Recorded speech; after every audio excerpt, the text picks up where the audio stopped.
I mean, if I could do things different, I definitely would. I love my kids, I love my husband, I love my life now. Hello, thank you for having me. My name is Sheena Davis. So years ago, my husband Aaron was the Secretary of State for Jedediah Davis. We had a great life. We were newlyweds, we were happy, we were just having a great time. And then I decided I wanted to get into fitness because I like to look good. Who doesn't? So I got into fitness and I started competing. And I was really good at it. I was winning competitions. I won my very first competition, not even knowing that it was possible. I just went into it as a challenge. And it went from one competition to two competitions to three and so on. So I became very popular in that arena. And I decided, let me start helping people get in shape. And so I did. And that's where my business started. So I started training and I started helping people. And how we got together, he needed a personal trainer.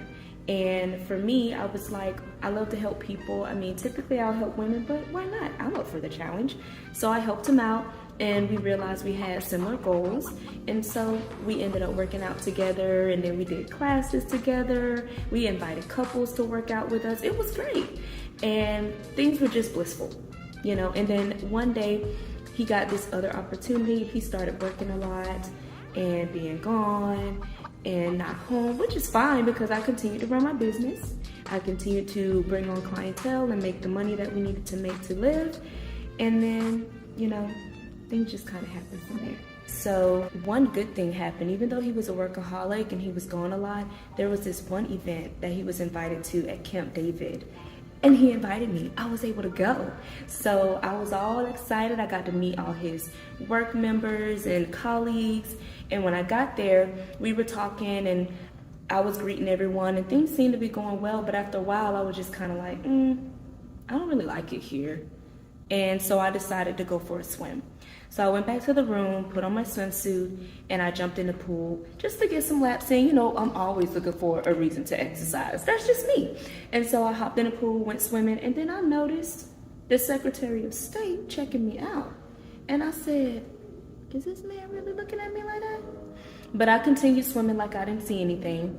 Although at first I was a little taken aback that the Secretary of State was checking me out, I looked at him too because it's been a long time that anyone's ever noticed me or that I noticed anyone noticing me like that.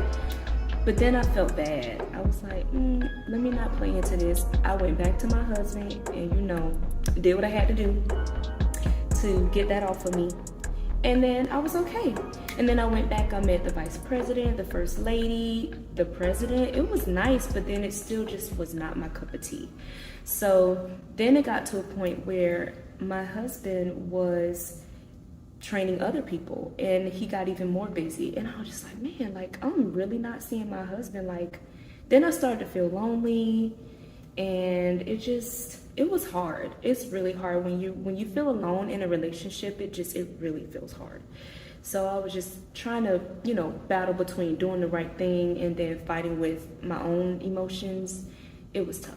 So I found out that the U.S. ambassador to Israel requested my husband specifically.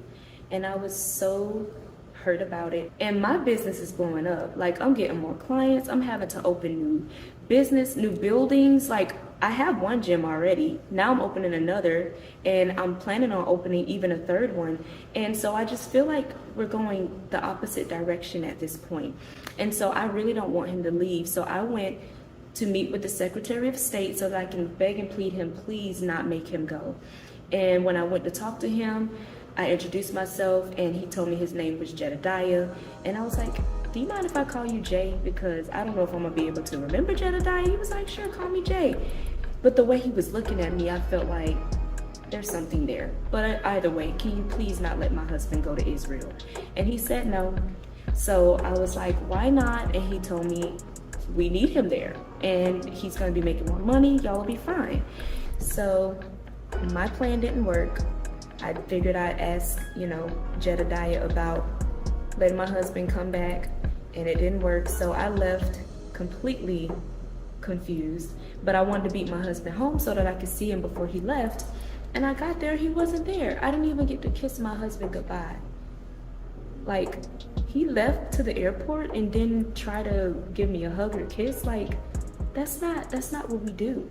But he left, and we FaceTime here and there, and we tried to talk to each other, but he was only supposed to be gone for a couple of days, and then I find out later that he got pushed to 90 days. Like, how do you go from 2 days to 90 days? I don't know, but that's what happened. And so he goes to Israel, and again, we don't see each other. And so I'm just like, we're trying to see each other. We try to schedule dates to see each other, and something always comes up. So I'm never around my husband at this point. I'm only around my clients, and I'm only around my business, and that gets a little lonely. And he decided to invite me to dinner, and I'm like, why does this man invite me to dinner? But I decided, let me see if I can talk him into it a little bit more at dinner. So we went to dinner, and we talked, and he started telling me about how he was a widower, he lost his wife at the inauguration. It was just a lot, and my heart just went out, and I'm just like, man, so he's alone, I'm alone. It's getting really hard right now. So yeah, and after the dinner I went ahead and left, but I was just like, what is this I'm feeling right now? Like, I should not be feeling this for another man, because I'm married. Like,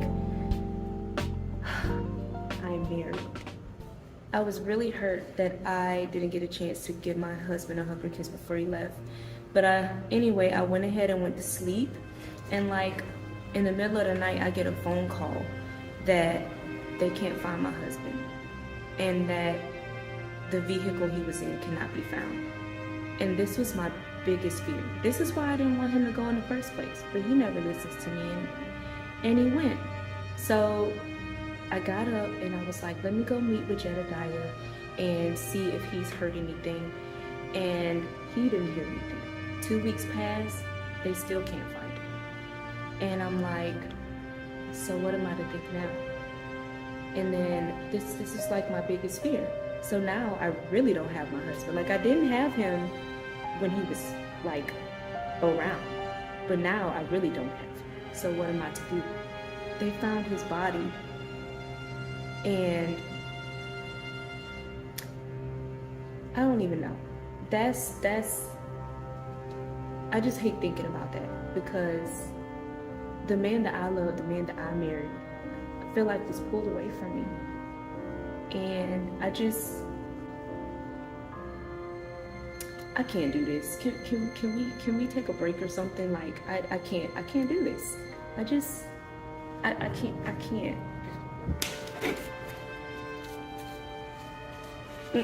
I can't. I'm good. I'll be all right. So now I find out my husband's gone. Like, he's really gone. So Secret Service, everybody, they do this amazing funeral for him, and I feel lost. And so what do? I throw myself into my businesses. You know, I've been working really hard. I ended up losing even more weight, and although it looked good, it was not intentional. I just dove myself into my work, into my clients, and now I don't have a man, I don't have kids, and all I have is my business. So now I find out that there's this fundraiser happening, and this was after the pandemic was over, because when the pandemic happened, everything slowed down, and I really felt lonely.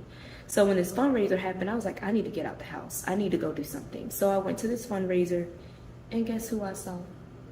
Jay, good old Jedediah, who I feel like could have saved my husband and could have prevented him from going to Israel. But he told me no. So I ended up seeing him, and he comes to me very apologetic about my husband, saying how sorry he was, even though maybe he didn't do anything wrong, but the fact that he apologized, it kind of softened my heart a little bit. So now, after apologizing, he invited me to dinner, and I accepted. I went to dinner with him, and he was very apologetic still. And so, guess what? He never left. It was dinner, And then it was now, because look, I'm married again to Jay. So here's the kicker. 2 weeks after marrying him, I found out that he was the very person who called the orders to send my husband to Israel. It was not the U.S. ambassador. It was him. And that hurt me to my core. And I had a decision to make in that moment. I could have left, but I was like, do I leave, or is this something that I'm supposed to be doing? So I stayed. And now I have 2 beautiful kids. My business is flourishing even more. Like, I'm nationwide now, and I'm very well known, and everything's going great. Do I feel bad about it? Does it eat me up sometimes? Absolutely. But rather than dwell on how everything happened, I just try to move forward. But when you find out that the very man you married is the person who essentially killed your previous husband, what do you do with that? What do you do?